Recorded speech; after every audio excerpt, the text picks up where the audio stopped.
Yaxşı, demək şəbəkələrin davamı ilə davam eləyək. Keçən dərsimizdə biz sizinlə şəbəkəni öyrəndik, şəbəkənin nə olduğunu, hansı məqsədlə istifadə olunduğunu öyrəndik, onların təsnifatını öyrəndik. Bugünkü dərsimizdə, dərsimizin davamı olaraq şəbəkə topologiyalarını öyrənəcəyik və eyni zamanda şəbəkə arxitekturasını. Şəbəkə topologiyası dedikdə, lokal şəbəkədə kompüterlərin bir-biri ilə necə birləşməsi, hansı formada fiziki cəhətdən birləşməsi nəzərdə tutulur. Yəni, onların birləşmə sxemi, strukturu nəzərdə tutulur. Bunun üçün demək, şin, ulduz, ring, halqavari və yaxud da dairəvi və bunların hər hansısa iki və yaxud da üçünün bir-biri ilə qarışıq formasından hibriddən istifadə olunur. Yəni, kompüterlər bir-birinə hansı formada birləşir şəbəkədə. Şin ilə başlasaq, şin dediyimiz hər hansısa bir, deyək ki, kabeldir. Bu kabelin üzərinə kompüterlər birləşir və siqnal kabel vasitəsilə ötürülür. Əgər kompüter baxır, əgər siqnal bunun üçün təyin olunubsa, onu qəbul edir və emal edir. Bunun üçün təyin olunmayıbsa, qəbul eləmir və kabel boyunca siqnal digər kompüterə ötürülür. Əvvəllər çox geniş istifadə olunmasına baxmayaraq, son zamanlar hibrid şəklində geniş istifadə olunur. Hibrid də indi davamında deyəcəm nədir. Amma ucuz başa gələn strukturdur. Çatışmayan cəhəti də odur ki, kompüterlərdən hər hansısa birinin sıradan çıxması ümumi şəbəkəyə təsir eləmir. Amma ümumi kabelin sıradan çıxması, yəni ana xəttin, ana kabelin sıradan çıxması şəbəkənin işini dayandırmış olur. Növbəti topologiyamız ulduz topologiyasıdır. Ulduz topologiyası aktiv istifadə olunan bir topologiyadır. Burada mərkəzdə bir qurğu dayanır. Bu qurğu kompüterdə ola bilər, hər hansı digər başqa bir qurğu da ola bilər. Əsas məsələ burada mərkəzdə bir serverin durması və həmin serverin digər bunlara qoşulan, bu serverə qoşulan kompüterlərə siqnalın ötürülməsidir. Əgər kompüter dayanıbsa mərkəzdə bu aktiv topologiya adlanır. Kompüterin yerinə hub dayanıbsa bu pasiv adlanır. Hub dediyimiz də nədir? Hub şəbəkə avadanlığıdır. Burada hub toparlayıcı rolunu oynayır. Yəni toparlayıcı dediyimiz nədir? Ümumi siqnal bu toparlayıcıya gəlir və toparlayıcı buna qoşulu olan bütün kompüterlərə həmin siqnalı göndərir. Bunun haqqında ətraflı danışacağıq şəbəkə avadanlıqlarında. Burada çatışmayan, bu topologiyada çatışmayan cəhəti nədir?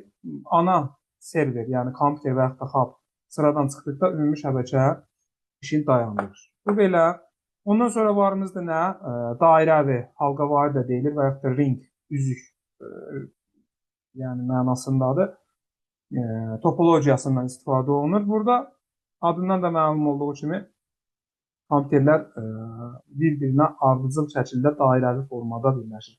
Burada dairəvi deyəndə uşaqlar dairəvi olmaya da bilər. Yəni əsas məsələ burasındadır ki, birinci kompüterlə sonuncu kompüter bir-birinə əlaqələnir. Yəni təsəvvür edin ki, əlimizdə bir dənə kabel var. O kabelin başlanğıcı ilə sonun bir-birinə birləşdirilmişik. O dairəvi olsun və yaxud da qeyri-dairəvi olsun. Əsas məsələ odur ki, başlanğıcla sonu bir-birindən əlaqələndirmişik. Ona görə də bunu dairəvi adlandırmaq olar. Yəni, nəticə etibarilə hardasa dairə gəlib alınır. Məsələ burasındadır ki, burada bir kompüter özündən sonra gələn digər kompüterə məlumatı ötürür, digərinə. Bu şəkildə və ən sonuncu olan da birinci kompüter bir-biri ilə birləşir. Yəni, qapalı, belə deyək də, bir dövrə alınır.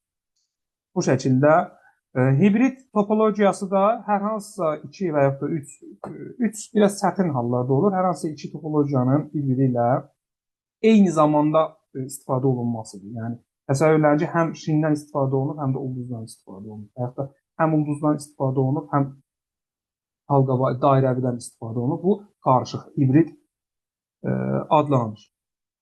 Bayaq hub haqqında danışdıq. Dedik ki, bu toparlayıcıdır.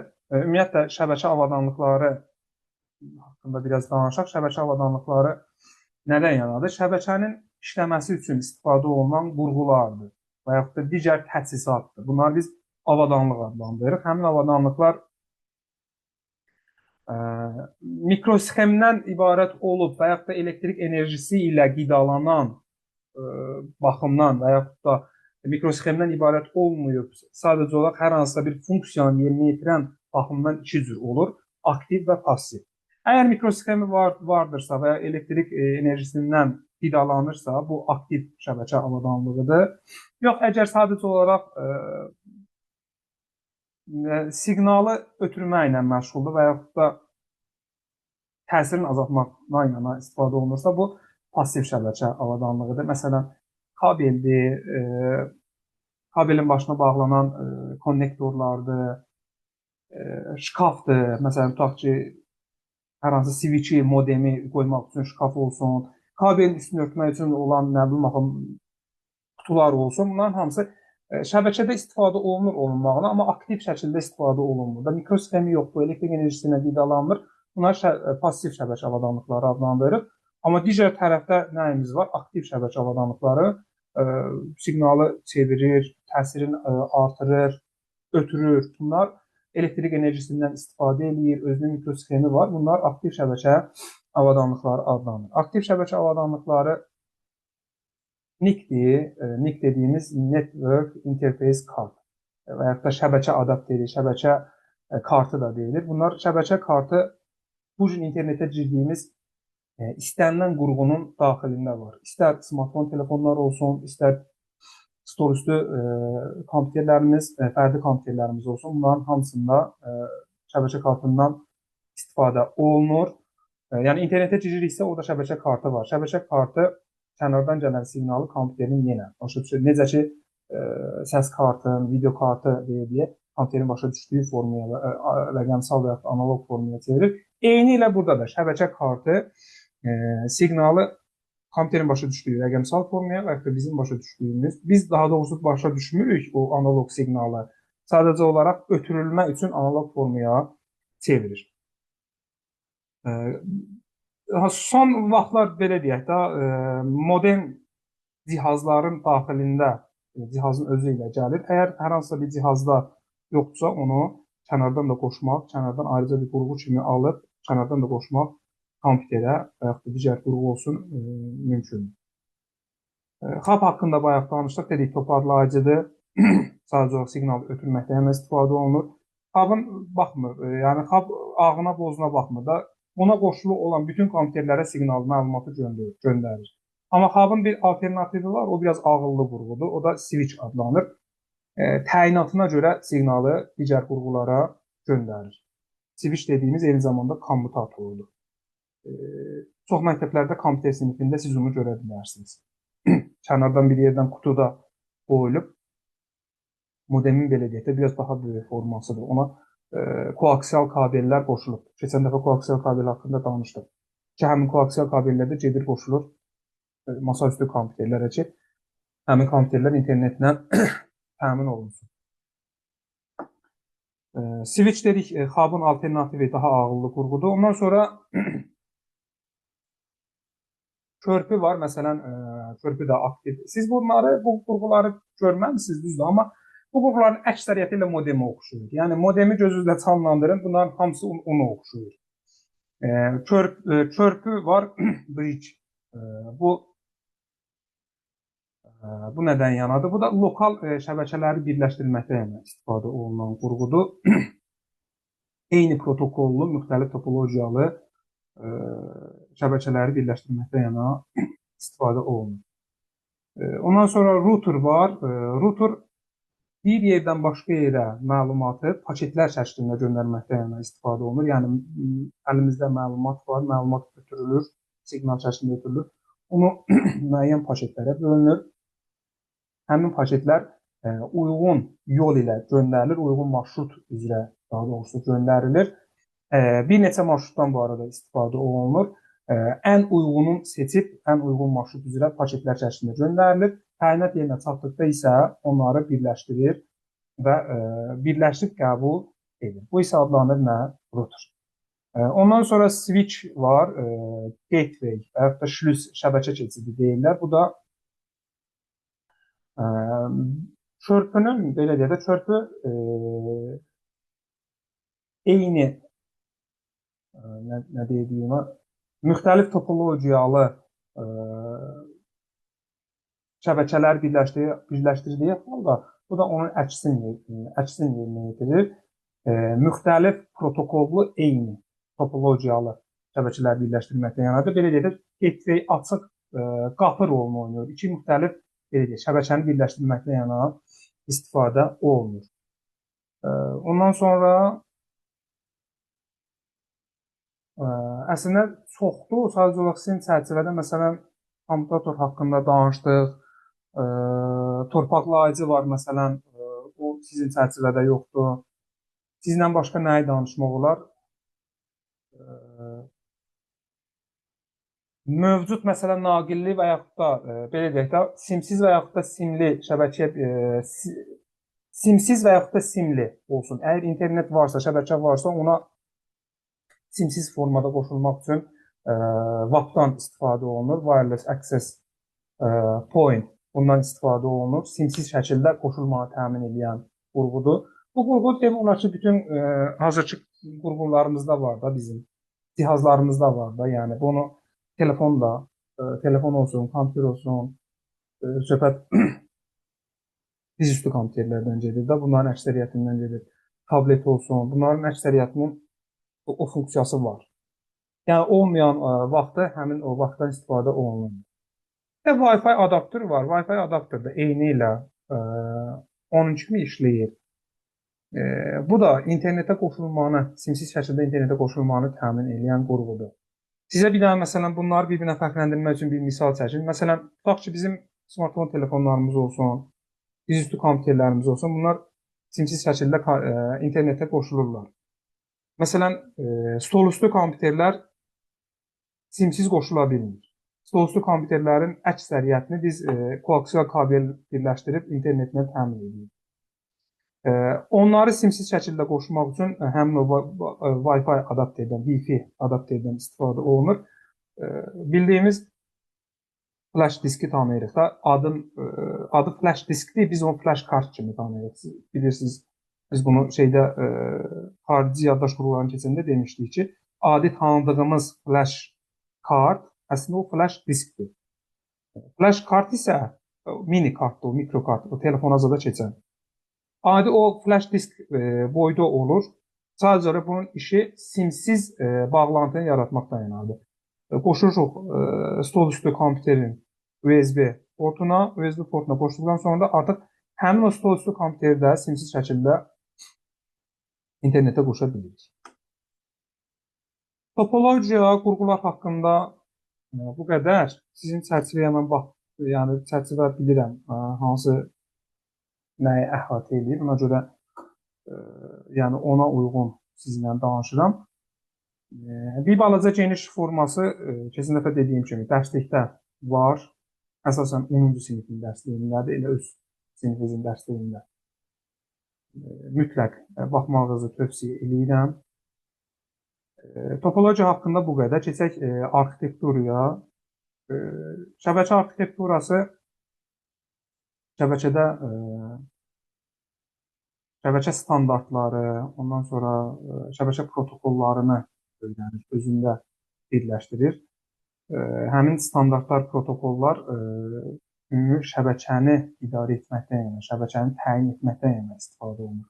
Topologiya fiziki şəkildə isə artıq arxitekturada fiziki yox, belə deyək də, fiziki olmayan qaydalar, qanunlar, standartlardan söhbət gedir. Biz sizlə keçən dərsimizdə keçəndə dedik ki, topologiya protokol nədir? Protokol hər hansısa kompüterlərin bir-birini başa düşmə dilidir. Qaydalar toplusudur. Yəni bu protokollar olmasa bir-birlərini başa düşməyəcəklər. Biz dilimiz olmasa bir-birimizi başa düşməyəcəyik. Ortaq dilimiz olmasa bir-birimizi başa düşməyəcəyik. Məhz kompüterlərində bir-birini tanıması həmin protokollar əsasında yerinə getirilir.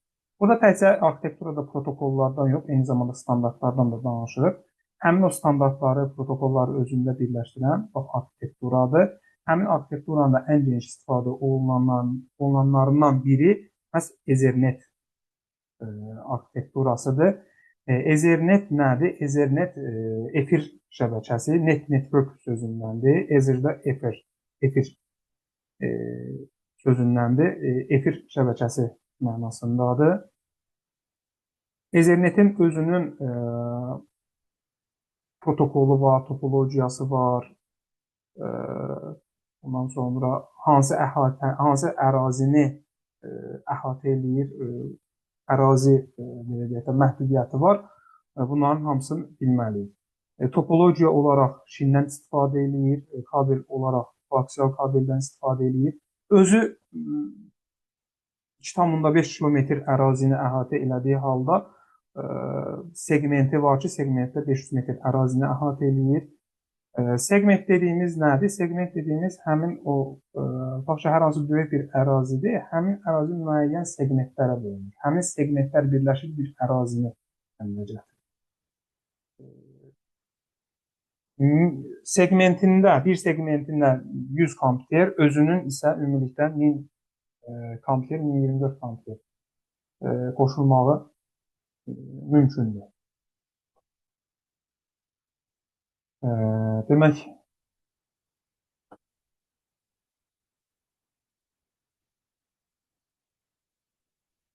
Ethernet haqqında da öyrənəcəyimiz elə bir şey yoxdur. Ethernetdə sürət olaraq 10 megabitdən istifadə olunurdu.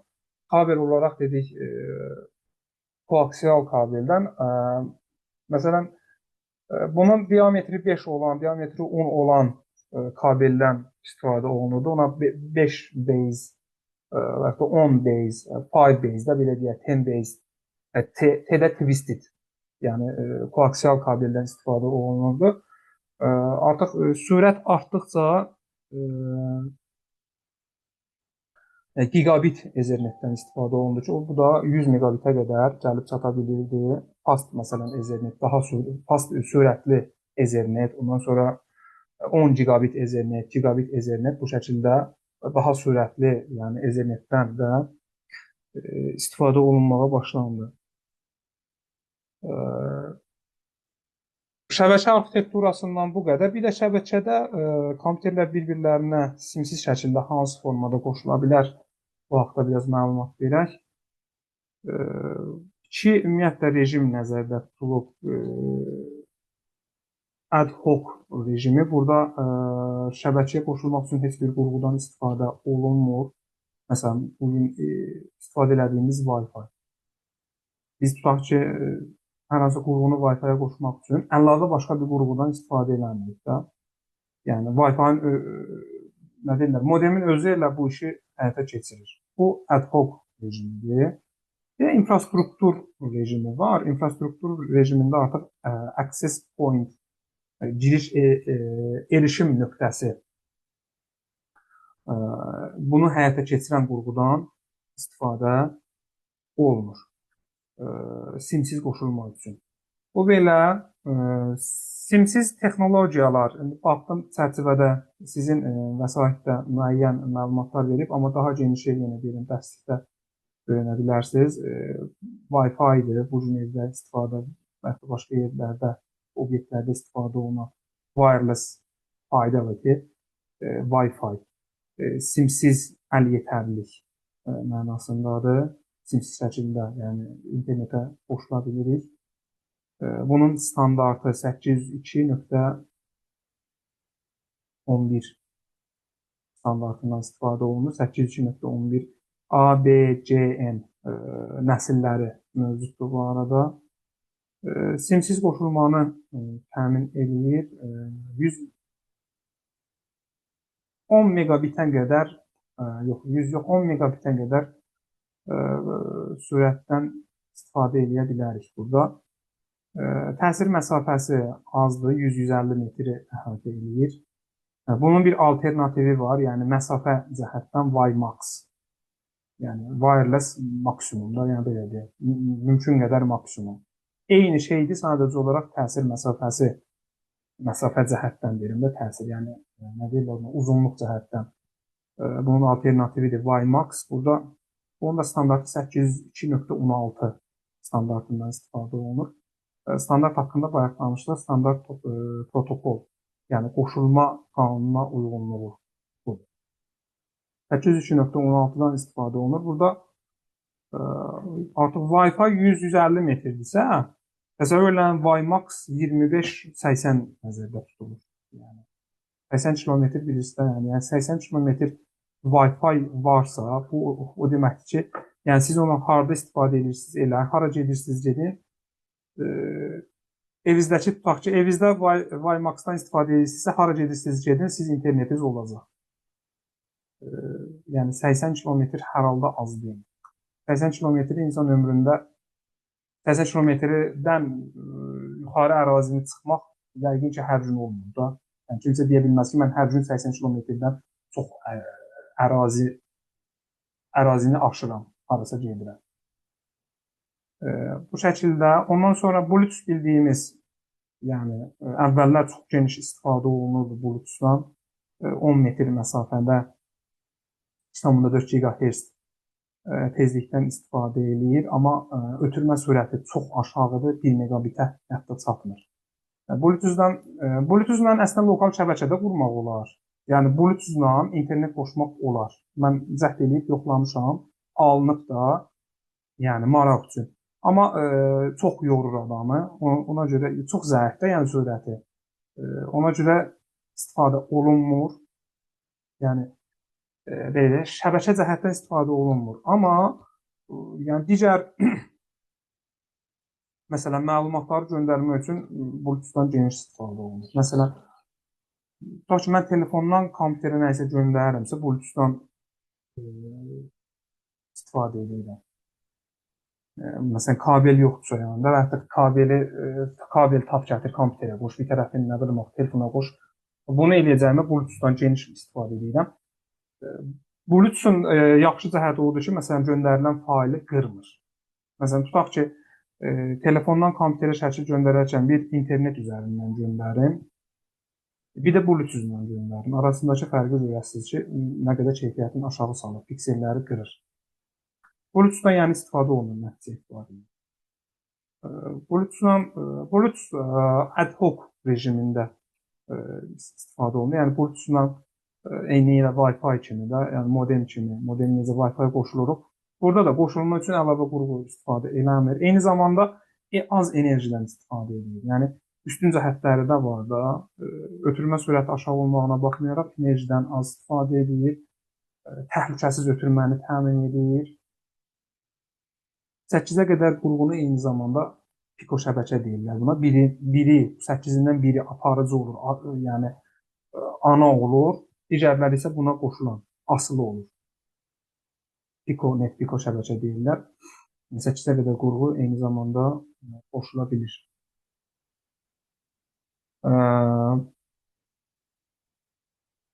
Simsiz, məsələn, IRDA var, infrared var, simsiz qoşulma həddindən artıqdır. Li-Fi var. Li-Fi nədir? Onun haqqında qısa məlumat verim. Li-Fi Wi-Fi wireless fidelity-dir. Li-Fi isə light fidelity-dir. Light da işıqdır. Burada işıq diodundan istifadə olunur. Yəni informasiya ötürülərkən. Bu simsiz ötürmədən də geniş istifadə olunur. Sadəcə biz niyə bilmirik bunları? Bizim coğrafiyada istifadə olunmur ona görə. Yəni bizim coğrafiyada istifadə olunmamaq o demək deyil ki, istifadə olunur. Məsələn, tutaq ki, bizim coğrafiyada Windows əməliyyat sistemindən geniş istifadə olunduğu halda 1000 kompüterdən birində Linux əməliyyat sistemini tapa bilməzsən. Tapsan da təsadüfən taparsan. Amma elə coğrafiyada var ki, orada Linux əməliyyat sistemindən istifadə olunur və yaxud da MacOS-dan geniş istifadə olunur. Eyni ilə məsələn biz Wi-Fi-dan tutmuşuq, başqa heç nə istifadə eləmirik. Və yaxud da biz deyək ki, Windows əməliyyat sistemindən tutmuşuq, başqa heç nə istifadə eləmirik, amma başqa yerlərdə istifadə olunur. Li-Fi sürətli ötürməni, məsələn, eyni zamanda sürətli ötürməni təmin edir. Burada işıq şüasından istifadə olunur. Amma belə deyək də, tutaq ki, Wi-Fi-da elektromaqnit dalğaları çox elə qırılmır. Qarşısına bir maneə çıxanda. Amma işıq şüası çox həssasdır da, yəni qarşısındakı maneəyə tez qırılır. Ona görə keyfiyyəti aşağı düşür. Görüş məsafəsi açıq olan yerdə məsələn Li-Fi-dan istifadə edilə bilər. Görüş məsafəsi yoxdursa Li-Fi-dan istifadə edilir. Bayaq qeyd etdiyim kimi məsələn İRDA var, infrared var. Bunların da yəni adlarını bilməyiz bəs eləyir. Onlar haqqında da çox da geniş danışmağa ehtiyac yoxdur. Şəbəkələr haqqında ümumiyyətlə bu qədər. Şəbəkələr maraqlı dərsdir. Yəni sizin çərçivədən bu qədər. Testlərin işləyin, o bayaq dediyim testlərin işləyin. Ondan sonra internetlə davam edin.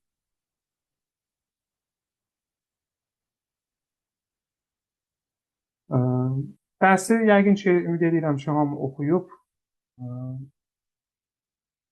Belə bir soruşmağa imkanım olmasa da, yəni hamının öz vicdanına buraxmışam da, yəni əziyyət çəkirsiniz, oxuyursunuz. Kiminsə dərslə bağlı sualı olar, başa düşmədiyi bir şey olar, bir yer olar, bir qaranlıq bir məqam olarsa, desin, baxaq, araşdıraq, müzakirə eləyək. Ümumiyyətlə, dərsi oxumayan olubsa, desin ki, mən filan səbəbdən dərsi oxumamışam. Keçən dəfə keçdiyimiz dərs. İnanıram ki, hamı oxuyur.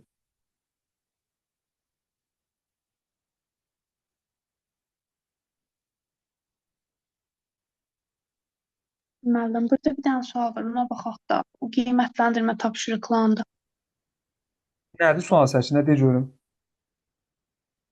Deyir ki, şəbəkə ilə ötürülməzdən əvvəl informasiya elə kodlaşdırılır ki, onun həcmi 2 dəfə azalır. Ötürülməzdən əvvəl 2 dəfə azalır. Bəli. Deyir, əgər şəbəkənin ötürmə sürəti 10 megabit saniyə olarsa, ilk həcmi 160 megabayt olan faylı kodlaşdırdıqdan sonra ötürmək üçün neçə saniyə tələb olunur? Failin həcmi bir də de. Ötürülməzdən əvvəl həcmi nə idi? O bir də de. Ötürülməzdən əvvəl 160 megabayt. Ötürüləndə 2 dəfə azalır, elə dedin. Bəli, ötürüləndə həcm 2 dəfə azalır. Aydındır. Demək, əlimizdə 160 megabaytlıq bir faylımız var. Bizim internetimizin ötürücülük qabiliyyəti 10 megabitdir.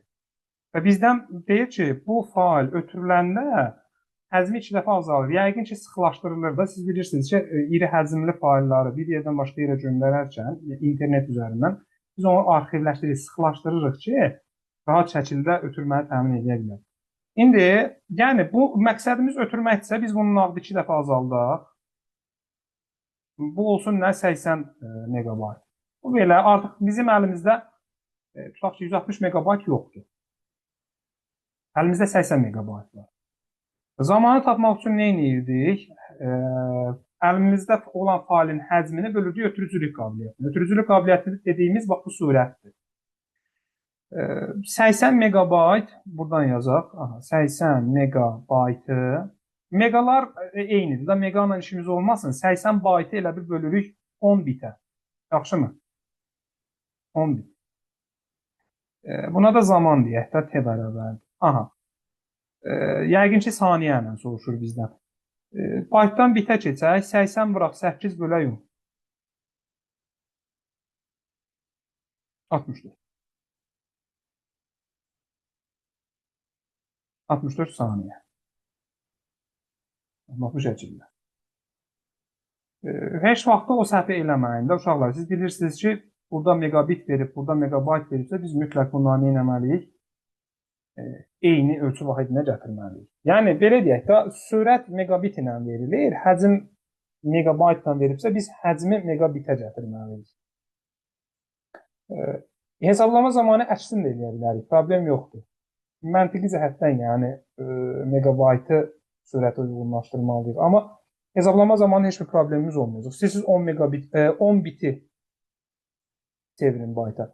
Bu arada mən niyə byte bit yazdım? Megalar eynidir da. Burada artıq giga, məsələn, byte m, gigabayt, megabit olsaydı, məsələ onda artıq biz giga ilə meqanı eyniləşdirməli idik də. Bunda e, informasiyanın ölçü vahidlərindən bilirsiniz. Keçmiş bu şəkildə. Başqa kimin nə sualı var desin.